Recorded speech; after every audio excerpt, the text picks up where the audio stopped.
Callies Performance Products is a company that manufactures products for the racing industry.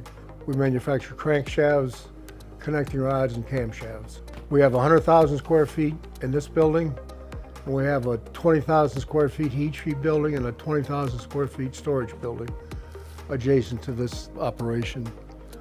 We've got 150 employees here. We manufacture around 5,000 to 5,500 crankshafts, probably 3,500 sets of rods, and I would say 6,000 or 7,000 camshafts a year. My name is Rick Norton. I'm president of Callies. I've been in the metalworking business all my life, and that's how I ended up with Callies. Callies didn't start this way. This has been a family-owned business since 1950. My grandfather, who had retired after the World War II and didn't like retirement, took his retirement money and bought a 3-man tool and die shop in Fostoria, Ohio, against my grandmother's wishes because she wanted to travel. And that's how the original company, Norton Manufacturing, got started. My dad came to work for my grandfather in 1955. I came to work for my grandfather and father when I was 16. I was hired as a janitor. I came in after school and swept the floor and cleaned the bathrooms and stuff like that. Then through high school, I worked in the summers. And after school, in my senior year, I took half a day off and worked and just went to school half a day. And then I worked for them through college, got out of college, and came back to work for my dad in 1969. At that point, we were still in the tool and die business, which is a hard business. You either make more money than you probably deserve or you just lose your butt. Fostoria had a company called Atlas Crankshaft, which was owned by Cummins Engine. And we knew a lot about making tooling for crankshafts because we did a lot of work for them. And I was able to hire a guy that had left there, and that's how we got in the crankshaft business. Would have been the late 70s. And we started by making air compressor cranks, and then some pump cranks, then some oil field cranks, and then we got into the automotive business doing prototypes. First customer was Ford, then Chrysler, then GM. And then probably early 80s, 82, 83, we got our first production order from Chrysler, which was for a 2.2 liter turbo crank.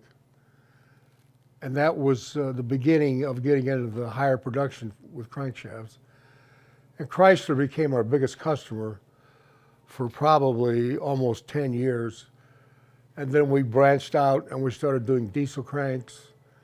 We started doing V8 cranks, 4 cylinders, inline 6s for all the Navistar, GM, Chrysler, Ford, Volvo, Mack truck, Caterpillar. And that company got huge. It was up to 450 people, and we were shipping 1,700 crankshafts a day.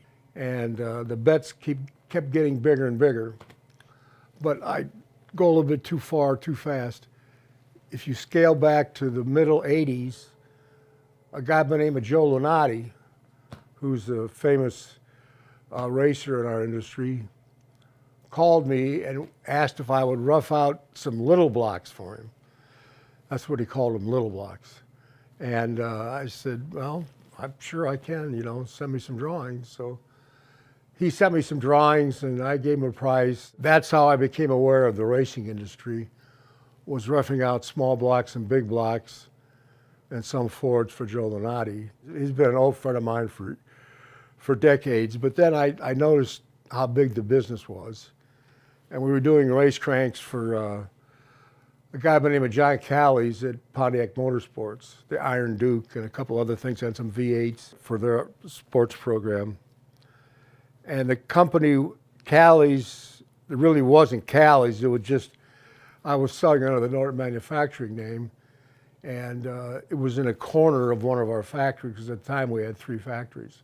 And it got to be a real pain for everybody at Norton Manufacturing, because we shared people, and we shared skids and machines, and there was always confusion and who got in first and who got in second. So I decided, you know, I either have to get into this or I have to get out of it, because this is going to drive everybody crazy.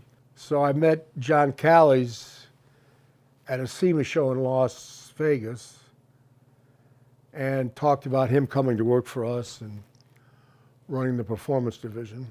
He came to work for us, and we took the smallest of the 3 plants and pretty much gave that to Callies, and I moved equipment around, gave them all their own equipment, so we didn't have to share equipment with Norton. And then it started to percolate a lot better, you know, because it was somebody working at it full time. In 1989, Callies was formed with John and I being partners, and that really started the progression for Callies, because, like I said, I'm sort of a race fan, but I'm not a big race fan. I'm a machinist. I love making stuff. I could be making anything. It could be crankshafts, or it could be whatever. I just like to make stuff. I like to buy machinery. I like to solve manufacturing problems.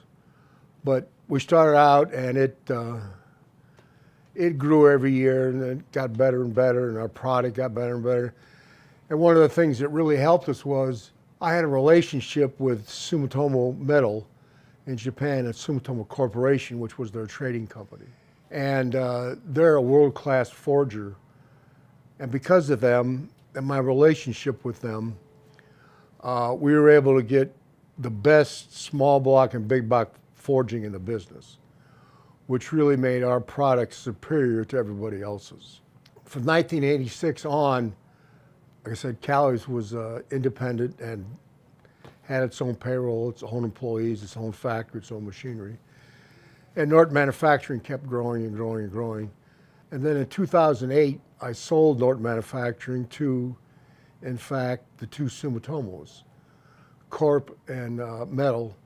And they bought out my Norton Manufacturing company, which didn't give me nothing to do, but they didn't buy all of my companies. I had 3 or 4 other companies they didn't buy.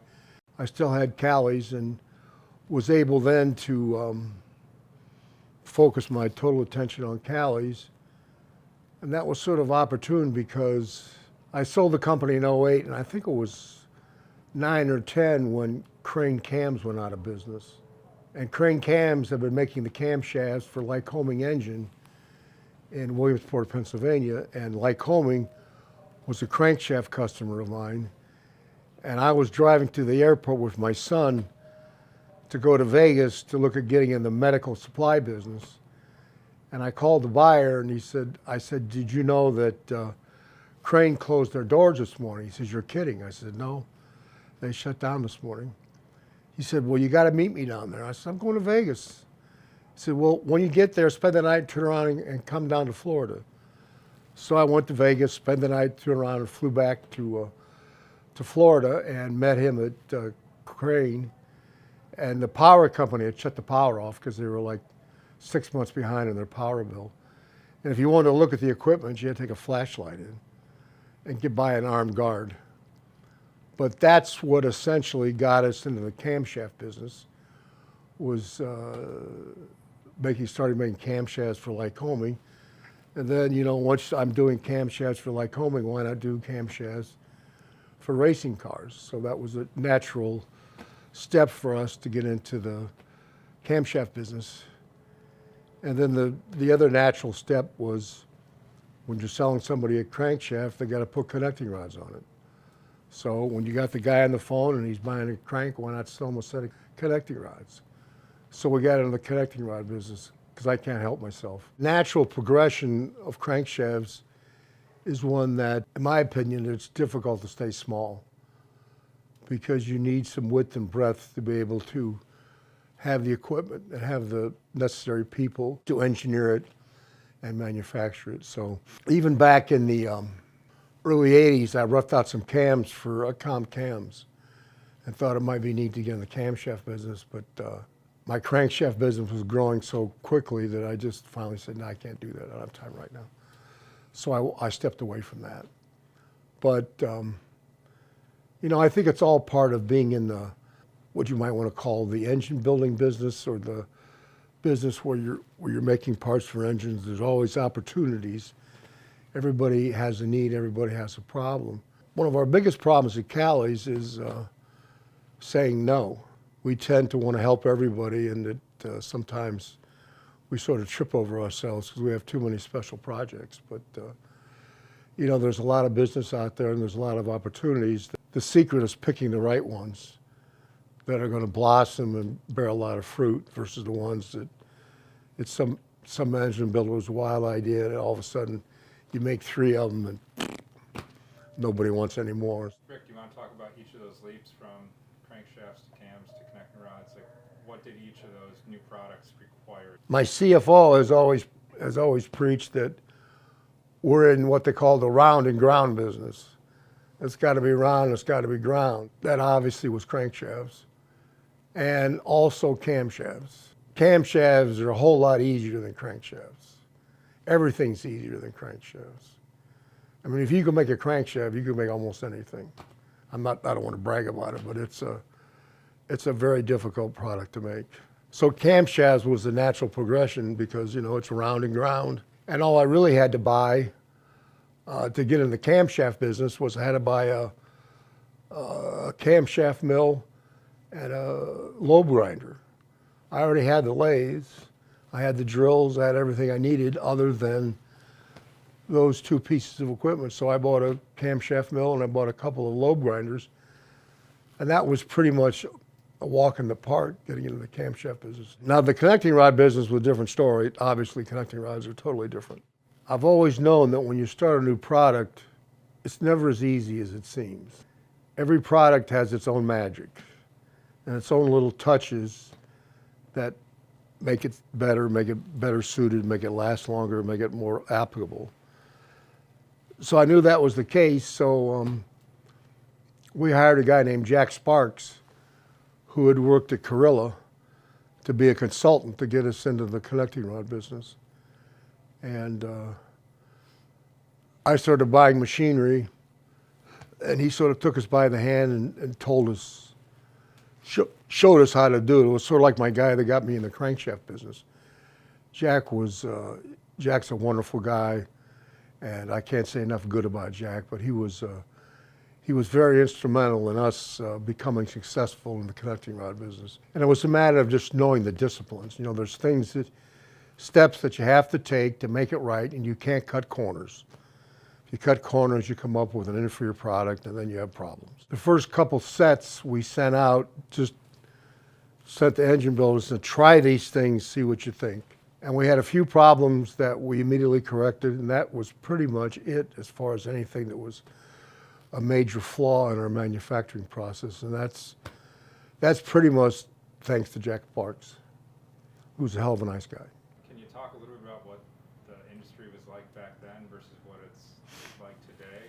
Back then, everybody in the racing business supplying products were basically guys that were racers that started making product because they couldn't find what they wanted and they had better ideas, all right? Like Joe Lunati, you know. Joe Lunati was a drag racer and he wanted a better cam and he came up with a way to build a better cam. You know, the Crower boys, you know, they were drag racers too, and that's how they got into the business. And I made it a point to know all these people. I knew all the people at Lunati, knew all the people at Comp Cams, all the people at Crower, and the other people, because it was a pretty close-knit organization, and everybody sort of knew everybody, and we're all in the same industry, and it's nice to know who your competitors are. One of my secrets was finding crankshaft machinery that was well priced, that didn't put you out of business.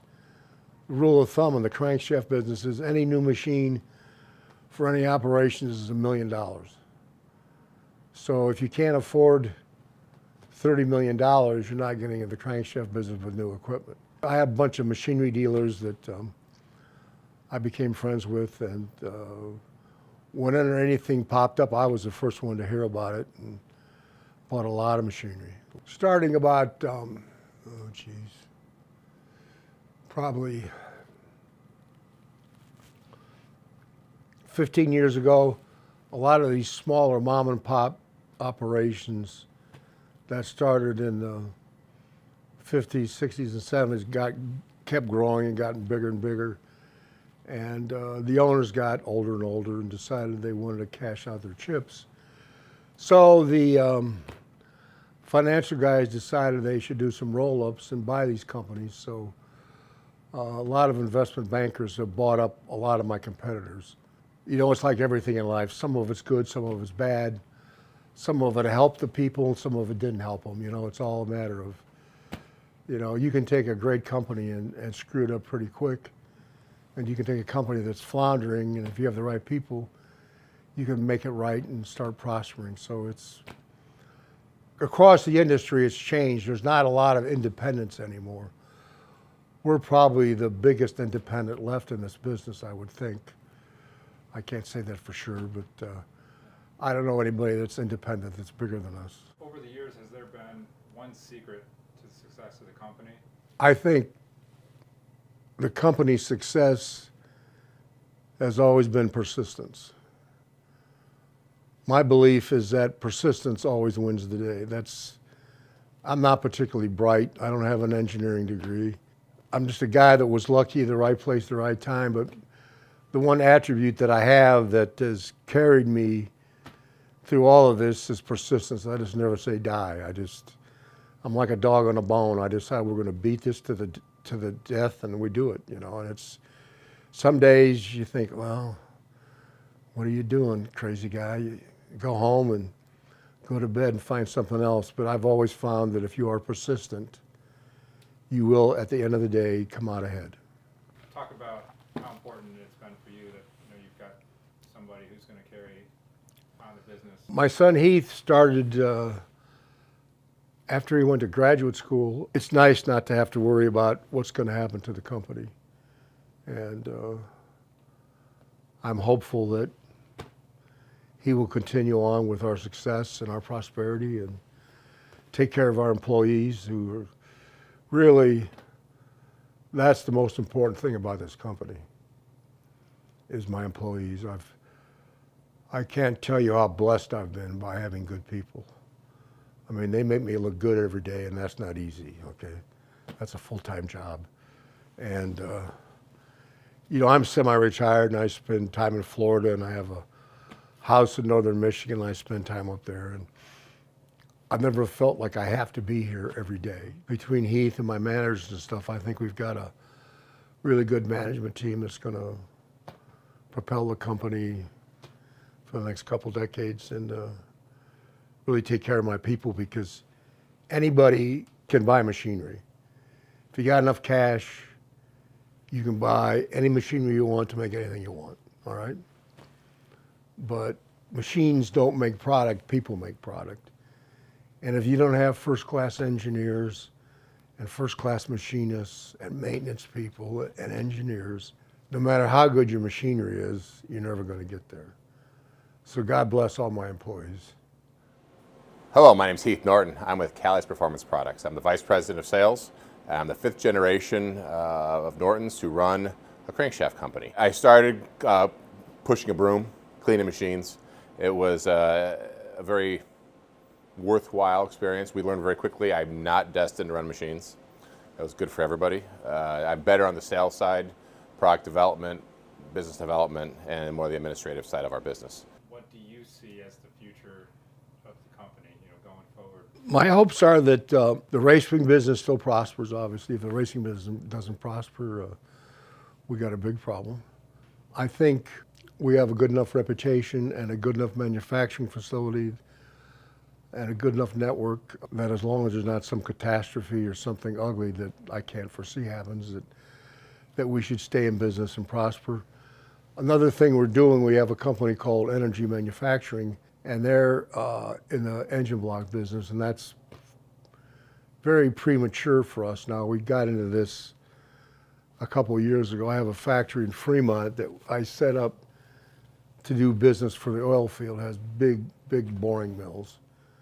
And since the oil field business is really cyclical, I decided I needed to find something else to put in there to take up the slack. So we started making billet engine blocks. And now we're machining cast iron engine blocks. We're going to start machining cast aluminum engine blocks. And I think probably by the middle of next year, we'll be making quite a few engine blocks, which will be not a new product line for us, but an expanded product line that will add to the company. And, you know, the whole thing sort of tears on, you know. Guy buys the block, he's got to have a crank, he's got to have a rods, he's got to have a cam.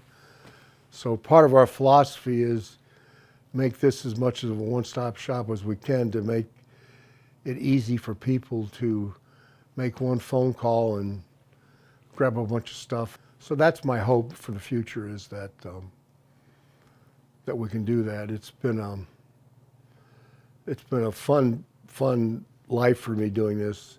We've been really actively growing our business and seeking new markets in terms of different types of engines, not just our traditional V8s.